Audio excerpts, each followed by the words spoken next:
శాలిని పైకి రా.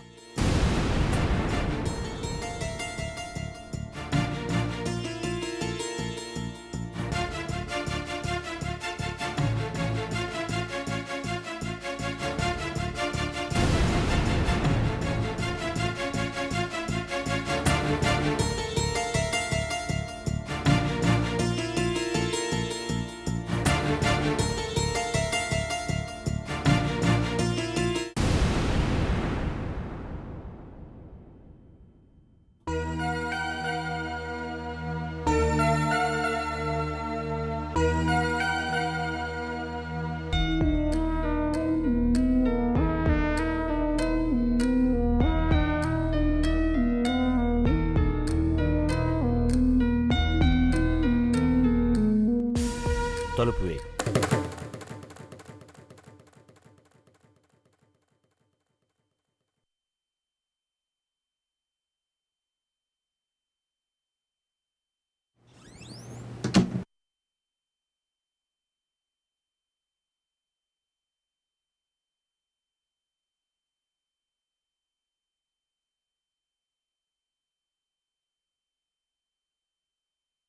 టైం ఎంతైంది? ఇంతవరకు ఏం చేస్తున్నావు? కాలేజీలో ఫంక్షన్ ఏమైనా జరిగిందా?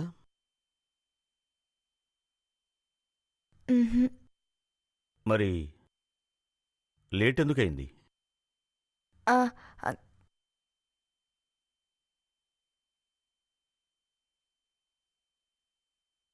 తప్పు చేసిన వాళ్లే తలదించుకుంటారు.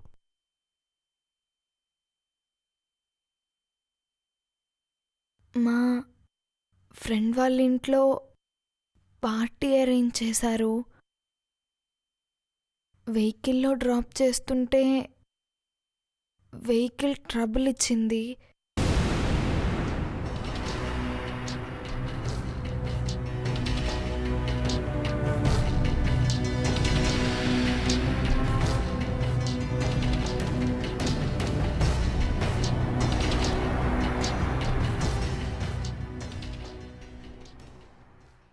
నన్ను చూసి నువ్వు భయపడుతున్నావు. నిన్ను చూసేంతవరకు నేను ఎంత భయపడ్డానో నీకు తెలుసా?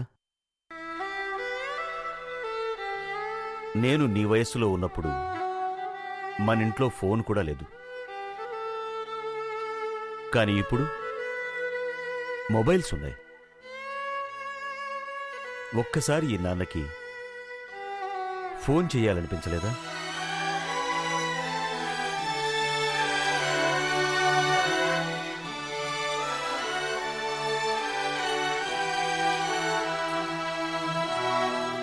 నీ చిన్నప్పుడే మీ అమ్మ చనిపోయింది.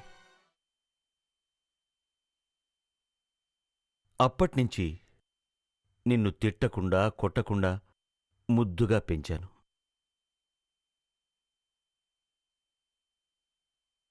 అది నా తప్ప?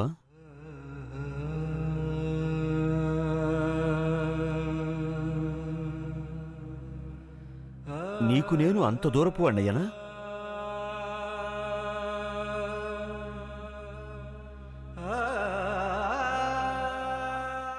నేనిప్పటి వరకు నిన్ను గమనించలేదు. నువ్వు ఎంత అందంగా ఉన్నావో తెలుసా?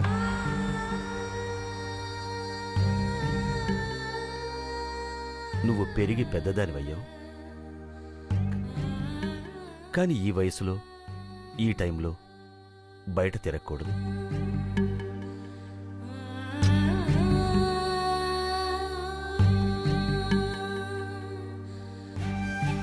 ఇంకెప్పుడు నువ్విలా చెయ్యవు కదా?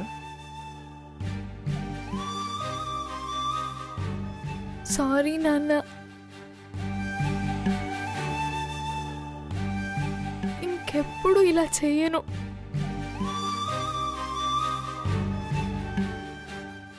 క్షమించండి.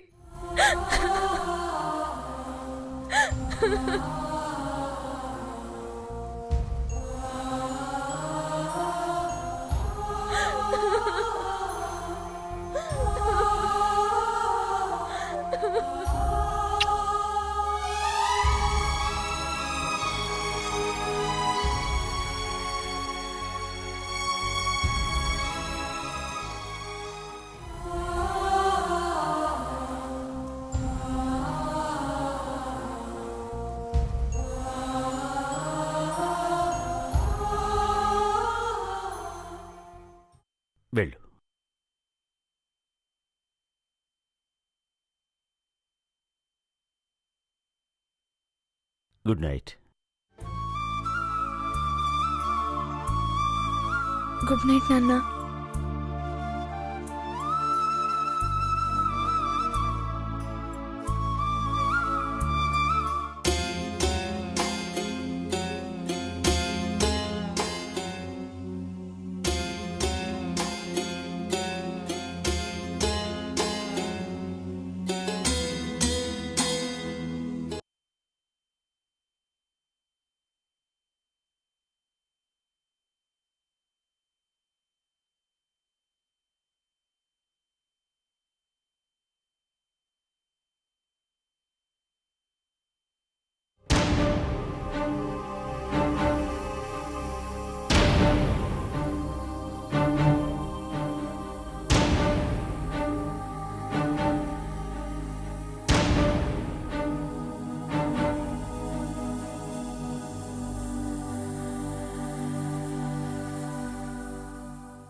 ఏయ్ శాలు, ఏం నువ్వు చేస్తున్న పని?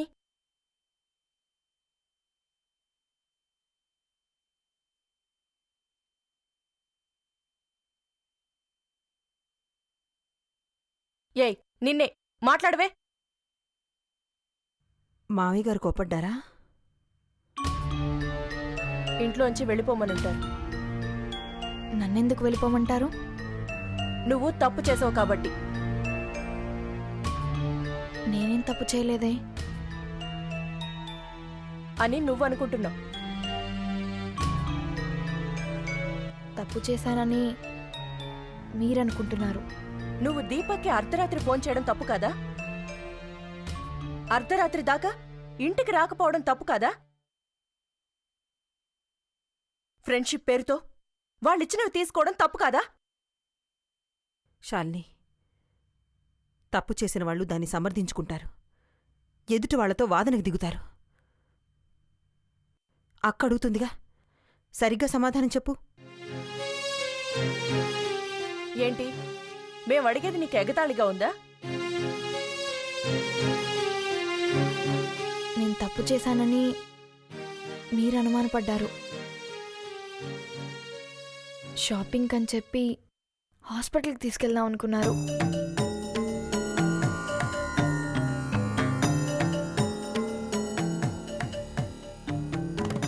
నేను రెడీ. వెళ్దామా? ఇందాక నుంచి నన్ను చెప్పు చెప్పు అన్నారుగా, ఇప్పుడు మీరు చెప్పండి. వెళ్దామా? శాలిని, నువ్వు పెద్దదానివైపోయావు. లేదు దినా, పెద్దవాళ్ళ ప్రేమని అర్థం చేసుకున్నాను.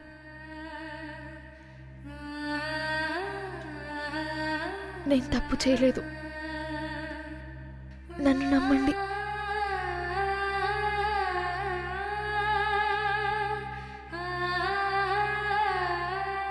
మీరు నన్ను అనుమానించారు, కానీ నాన్న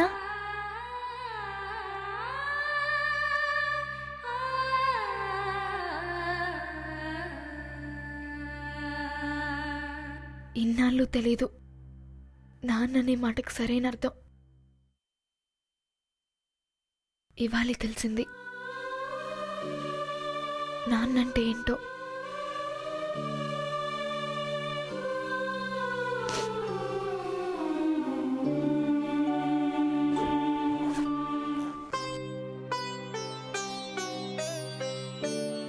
ఎక్కడికి? ఇవాళ నుంచి నాన్నకిష్టం లేనివేవి నా దగ్గర ఉంచుకోను. నాన్న ఇష్టానికి వ్యతిరేకంగా నడుచుకోను. ఈ మోడర్న్ డ్రెస్సులు నేను వేసుకోను. వీటిని ఏం చేస్తారో మీ ఇష్టం.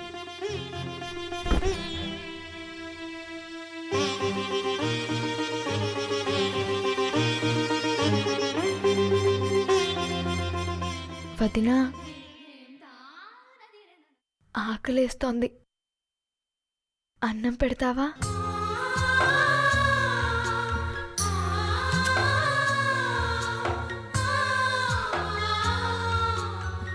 పద.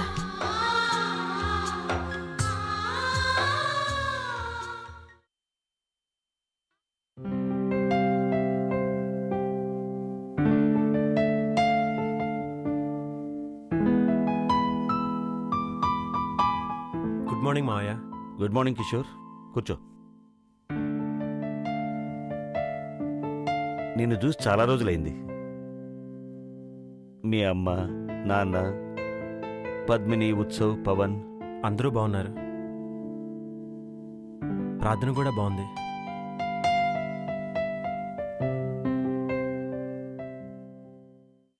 సారీ అండి, నేనే లేట్ అయ్యాను.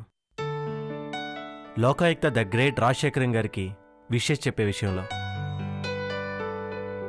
My heartly congratulation sir. Thank you. ప్రార్థన కూడా చాలా హ్యాపీగా ఫీల్ అయింది. ఈ పదవికి మీరే రైట్ పర్సన్ సార్. పబ్లిక్ కూడా చాలా హ్యాపీగా ఫీల్ అవుతుంది. You deserve it sir. పదవి మూలంగా నాకు పేరు రావడం కాదు, నా మూలంగా పదవికి న్యాయం జరగాలన్నదే నా కోరిక. అవినీతిని రూపుమాపడం అంత సులభం కాదు. నీ ప్రాక్టీస్ ఎలా ఉంది? ప్రాక్టీస్లో చిన్న ప్రాబ్లం వచ్చింది సార్. 2 రోజుల కిందట కొంతమంది క్లయింట్స్ నా దగ్గరికి వచ్చారు. వాళ్ళు మన పాత క్లయింట్స్. నేను మీ ఆఫీస్లో ఉన్నప్పుడు, అదే మన ఆఫీస్లో ఉన్నప్పుడు వాళ్ళ కేసులన్నీ నేనే టేకప్ చేసేవాడిని. ఆ ఫైల్స్ అన్నీ ఇక్కడే ఉండిపోయినాయి. కేసులన్నీ పెండింగ్లో ఉండిపోయినాయి సార్. మనమే ఏదో ఒక సొల్యూషన్ చూపించాలి. నువ్వు మన ఆఫీస్లో ఉండుంటే ఈ సమస్యలు వచ్చేవే కావు.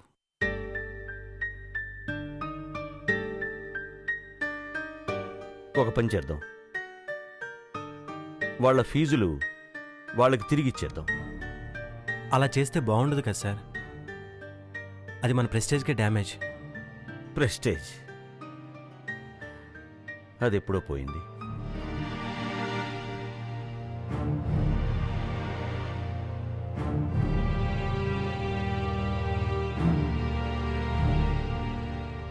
మీకు అభ్యంతరం లేకపోతే ఆ కేసులన్నీ నేను టేకప్ చేస్తాను. వాళ్ళకి న్యాయం జరిగేలా చూస్తాను. ప్రార్థనకు అభ్యంతరం లేదా? ప్రార్థనకి మీ మీద కోపం కానీ మీ పరువు పోగొట్టాలి అనేంత కోపం లేదని మీకు కూడా తెలుసు కదా మావయ్య. ఉంది, కానీ మొండితనం కూడా ఉంది. మా అమ్మగారు ఎలా ఉన్నారండి? పైనున్నారు. నేను వెళ్ళి పలకరించి వస్తాను.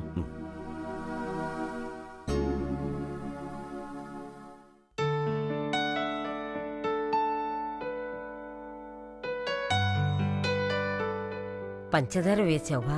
వేశాను. జలుబు చేస్తుందేమో. జలుబు చేస్తుందని ఎవరు చెప్పారు? నీరసంగా ఉండకూడదని వేశాను. ఏంటలా చూస్తున్నారు? మా అమ్మే మీ అమ్మ కడుపున పుట్టిందేమో అనిపిస్తుంది.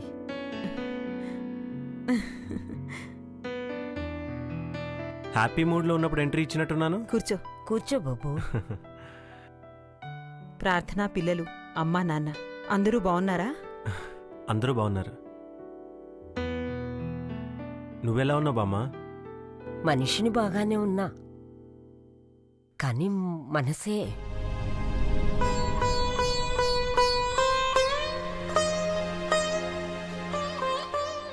మనసుదే ఉంది బామ్మ. అది నువ్వు చెప్పినట్టే వింటుంది. దేన్ని సీరియస్గా తీసుకోకపోతే అదే బాగుంటుంది. అదే ప్రార్థనలాగా.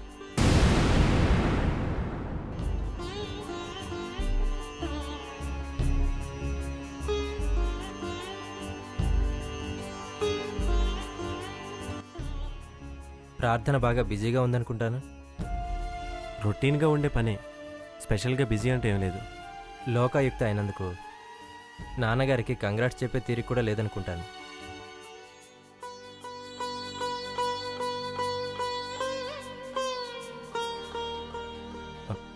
తను లా చదువుతుందిగా, ఇంటి పనులతో పాటు అదొక ఎడిషనల్ బర్డెన్.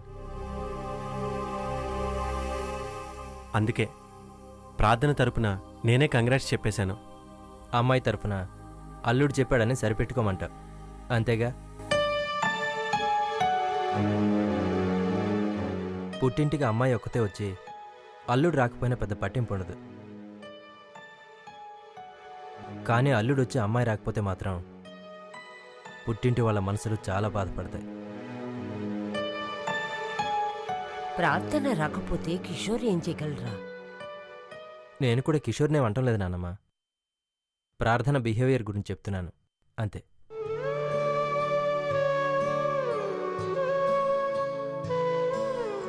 ఏ రోజైతే తాళం చెవులు విసిరికొట్టి ఇంట్లోంచి వెళ్ళిపోయిందో అప్పుడే తెలిసింది నాన్నగారి మీద అకారణంగా ద్వేషం పెంచుకుంటుందని. కిషోర్, నేను ఎక్కువగా మాట్లాడలేదనుకుంటున్నాను. ఒకవేళ నువ్వలా ఫీల్ అయితే ఐఎమ్ సారీ.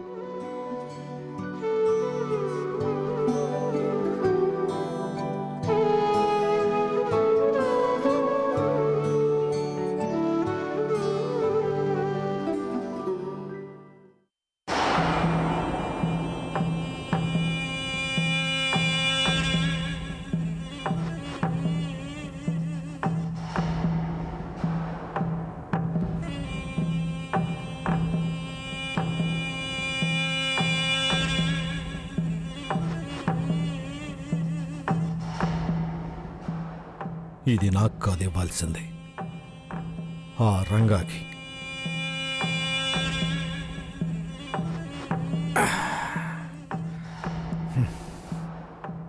రంగా ఈ మధ్య పేకట్టం మానేశాడు, తాగటం తగ్గించేశాడు. బాగుపడదామనుకుంటున్నాడేమో. అతను బాగుపడితే మనం బజార్ను పడతాం. వ్యసనానికి బానిసైన వాణ్ణి లొంగ తీసుకోవటం తేలిక. ఏ అలవాటు లేని మనిషి ప్రతి క్షణం తెలివిగా ఉంటాడు. మనకు ఛాన్స్ దొరకనివ్వడు. ఈ మధ్య సొంతంగా ఆలోచించడం మొదలుపెట్టాడు. అది అతనికి మంచి, మనకు చెడు. అవును, ప్రతిదానికి రివర్స్లో మాట్లాడుతున్నాడు. సింగిల్ హ్యాండ్తో బిజినెస్ మెయింటైన్ చేస్తున్నట్టు ఫీల్ అయిపోతున్నాడు. అవని, అతను ఎంత కష్టపడితే మనకంత లాభం. కానీ అతను మెల్లగా మన గ్రిప్లోంచి జారుతున్నాడని అనుమానం. కంపెనీ ఎండీగా ఉండమన్నా ఒప్పుకోలేదు. రేపేదన్నా జరిగితే మన తలకి చుట్టుకునేటట్టుంది. అతను ఏం చెప్పినాము అను. మనకు కావలసింది డబ్బు. అది కావలసినంత అందిన తర్వాత అప్పుడు ఆలోచిద్దాం. అప్పుడతను ఎదురు తిరిగితే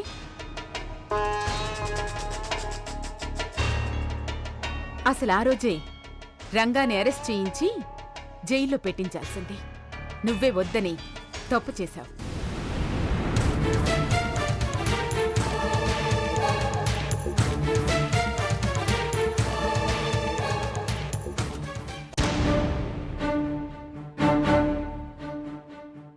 లోకాయుక్త పదవిని వదిలేయాలి. ఈయనెవరనుకుంటున్నారు? నో,